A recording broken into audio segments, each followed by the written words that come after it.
Well, Perplexity keeps adding more and more features into the sidebar. For example, here I got a finance menu, which for me is very useless because I'm not investing in crypto or some US stocks.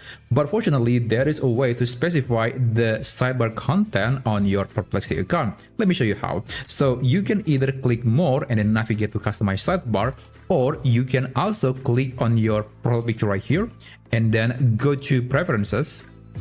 And you can click customize on the sidebar section. And I'm going to disable finance because again, I'm not using it, but I want to enable, let's say, travel and academic. And by the way, in some markets, you can even enable like a shopping feature, and there are some other features that are exclusive to certain markets. But in this case, I don't see the shopping option because again, I'm not in those markets. But anyway, I'm going to close this and let's go back to the home page.